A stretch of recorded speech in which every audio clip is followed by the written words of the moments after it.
नमस्कार दोस्तों, कैसे हैं आप सब। उम्मीद करती हूँ आप बहुत अच्छे होंगे। इससे पहले हमने जो वीडियोस बनाई उसमें हमने ग्राफिक डिज़ाइनिंग के ऊपर बात की और वेबसाइट डिज़ाइनिंग पर बात की कि इसमें आप अपना करियर कैसे बना सकते हैं। कोई एक टूल लेकर उसको सीख कर भी आप अपना करियर बना सकते हैं, जॉब करके भी या फ्रीलांसिंग करके भी। इसी तरह आज की इस वीडियो में हम एक और क्रिएटिव फील्ड लेकर आए हैं जो है इंटीरियर डिज़ाइनिंग की। अगर आप कोई कोर्स इंटीरियर डिज़ाइनिंग का कोर्स करना चाहते हैं तो आपको समझ नहीं आ रहा कि हम इसको कैसे करें या क्या इसमें होगा, तो उसी के बारे में इसमें हम बात करेंगे। एक दो वीडियोज़ इसमें आएंगी इंटीरियर डिज़ाइनिंग पे। तो आज हम थोड़ी बेसिक इसमें बात करते हैं। इस कोर्स को अगर आप करना चाहते हैं तो सबसे पहली बात है कि आपका जो माइंड है वो क्रिएटिव होना चाहिए। आपको अगर घर सजाने का शौक़ है और आपका माइंड भी क्रिएटिव है तो आप इस कोर्स को ज़रूर कर सकते हैं, क्योंकि ये एक बढ़ता हुआ सेक्टर है। ये फील्ड ऐसी है जो आगे आगे बढ़ती ही जा रही है। तो इस कोर्स को करने के बाद आप खुद का भी अपना काम कर सकते हैं या कहीं पे जॉब भी कर सकते हैं और फ्रीलांसिंग में सर्विस भी दे सकते हैं। किसी प्रोजेक्ट्स को पकड़कर उसमें आप अपनी सर्विस दे सकते हैं। तो इंटीरियर डिज़ाइनिंग के कोर्स में आपको क्या है, आपकी जो मिनिमम क्वालिफ़िकेशन है वो 12th होनी चाहिए। उसके बाद आप कभी भी कर सकते हैं इसको। और ये जो कोर्सेज़ होते हैं डिप्लोमा कोर्सेज़ हैं, सर्टिफिकेट कोर्सेज़ हैं, डिग्री कोर्सेज़ होते हैं। मतलब 1 से 3 साल के बीच में ये कोर्सेज़ होते हैं। आप पार्ट टाइम छोटा सा कोर्स भी कोई कर सकते हैं कि किसी एक फील्ड में ही कर लिया। एक फील्ड मतलब अब आगे जैसे बात करते हैं हम कि अगर आपने ये कोर्स कर लिया तो आगे इसको कैसे आप इस्तेमाल करेंगे। तो आजकल क्या है, ये जो इंटीरियर डिज़ाइनर की मांग है ना, ये सिर्फ मेट्रो सिटीज़ तक सीमित नहीं रह गई है। अब ये आगे आगे छोटे शहरों में भी बढ़ते जा रहे हैं। कोई भी एक छोटा सा अगर फ्लैट भी खरीदता है या कोई अपना बड़ा घर खरीदता है तो सबसे पहले उसके माइंड के अंदर उसकी सजावट को लेकर ही दिमाग में बात आती है कि इसको हम सजाएं कैसे। दीवारें तो खड़ी हो गई लेकिन इसकी हम डेकोरेशन कैसे करें। तो बहुत सारे लोग जो है इंटीरियर डिज़ाइनर को ही हायर करते हैं। वो बताते हैं कि आपको कौन से कलर्स लगाने चाहिए, क्या कॉम्बिनेशन होगा, कैसे रूम्स को डेकोर करना है, कैसे किचन्स को करना है, कैसे वॉशरूम्स को करना है।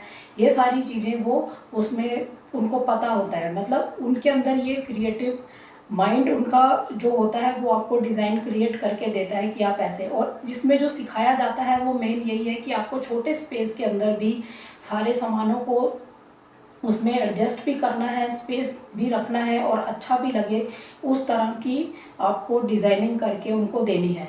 तो जो मैंने पहले बात करी कि आप शॉर्ट टर्म कोर्स कर सकते हैं, उसमें यही है कि आप किसी एक चीज़ में स्पेशलाइजेशन करते हैं। जैसे किचन्स का ही आप सीख सकते हैं कि इसको छोटे स्पेस के अंदर ही हम कैसे डेकोर करके उनको दे सकते हैं। यहाँ पर कैसी कैसी चीज़ें, मतलब चीज़ें सारी मिल जाए, फैसिलिटी सारी मिल जाए, स्पेस भी कम, उतने स्पेस में सारा काम भी हो जाए और स्पेस बच भी जाए। यही एक इंटीरियर डिज़ाइनर का मेन काम होता है। ऐसे ही रूम्स में होता है। ऐसे ही फिर आप इस कोर्स को करने के बाद किसी ऑफिस को अगर डेकोर करते हो उनकी रिक्वायरमेंट के हिसाब से, उनकी ज़रूरत के हिसाब से कि यहाँ पे हमने स्टेशनरी रखनी है, यहाँ पे हमने कंप्यूटर रखना है, यहाँ पे हमारी सिटिंग अरेंजमेंट है, यहाँ पे कस्टमर्स को बैठना है, वो सारी चीज़ें वो डिज़ाइन करके देते हैं कि कैसे कैसे यहाँ पर स्पेस निकलेगा। कम स्पेस है तब भी वो उसमें उसको बिल्कुल एक्यूरेट तरीके से बनाकर डिज़ाइन करके देते हैं। और इसी तरह ऑफिस के अलावा शॉप्स होती हैं। शॉप्स की अपनी रिक्वायरमेंट होती है कि हमने कहाँ कहाँ पे प्रोडक्ट्स रखने हैं सेल करने के लिए, उस हिसाब से वो उसको डिज़ाइन करके देते हैं। ऐसे ही बार्स हैं, बार के अंदर सारा डिज़ाइन किया जाता है, कैसे ड्रिंक्स रखनी है, क्या है, कैसे कस्टमर्स को देनी है, वो सारा उसमें पूरा डिज़ाइन करते हैं बार को। ऐसे ही होटल्स भी होते हैं। तो इस तरह से बहुत सारी जितनी भी ऐसी फील्ड्स हैं जहाँ पर इसकी ज़रूरत है। तो ये बढ़ता उभरता हुआ ही एक सेक्टर है। इसमें बहुत चांसेस हैं। अब रियल एस्टेट के साथ इनका जुड़े रहना ये भी एक इनको फ़ायदा देता है, क्योंकि रियल एस्टेट के अंदर इतने फ्लैट्स बनते हैं, इतने घर बनते हैं, तो उधर इनकी इतनी डिमांड होती है। इनको हायर किया जाता है इंटीरियर डिज़ाइनर को, या ये अपनी वैसे सर्विस दे देते हैं अपना खुद का काम खोल के। तो इसमें बहुत सारे चांसेस होते हैं इंटीरियर डिज़ाइनिंग में। तो ये बहुत एक अच्छा सेक्टर है। अगर जो बच्चे बहुत बड़ा ये कोर्स नहीं कर सकते, क्योंकि कई इंस्टीट्यूट्स में तो बहुत बड़ी ज़्यादा फीस होती है इसकी, लेकिन गवर्नमेंट के इंस्टीट्यूट्स भी हैं जहाँ पर आपको बहुत ही कम फीस के अंदर इसमें सिखाया जाता है। तो बेसिक नॉलेज आप वहाँ से ले सकते हैं। उसके बाद आप इसमें प्रैक्टिस करिए, और जो इसमें एक ऑटोकैड यूज़ होगा, वो ऐसे टूल्स कुछ यूज़ होते हैं, और उसके बाद आप इसको देखिए कैसे, मतलब सबसे मेन बात जो है, आपका माइंड जो है वो क्रिएटिव होना चाहिए, आपको समझ होनी चाहिए। बाकी जो उसके जो टेक्निक्स हैं वो तो कोर्स ही बताता है कि आपको छोटे स्पेस में कैसे इसको एडजस्ट करना है, मतलब देखने में लुक भी अच्छी लगे, और ये उनकी रिक्वायरमेंट जो है वो पूरी भी हो जाए। तो वो सारी चीज़ें तो उसमें सिखाई जाती हैं। ये सारा इसमें इंटीरियर डिज़ाइनिंग के अंदर होता है। यानी कहने का मतलब है, जैसे एक क्रिएटिव फील्ड थी वेबसाइट डिज़ाइनिंग, ऐसे ही ग्राफिक डिज़ाइनिंग, इसी तरह इंटीरियर डिज़ाइनिंग भी एक क्रिएटिव फील्ड है। इसमें आप बहुत ही अगर क्रिएटिव माइंड अपना रखते हो और आपका इंटरेस्ट है घर को बहुत सजाने का, तो आप इस फील्ड में जा सकते हैं और अच्छी आप इनकम जनरेट कर सकते हैं। स्टार्टिंग में सैलरी तो 10 से लेके 20-25 हज़ार तक होती है, लेकिन ये बाद में आपके एक्सपीरियंस से और कस्टमर के सेटिस्फेक्शन के बाद आप इसमें लाखों रुपए कमा सकते हैं।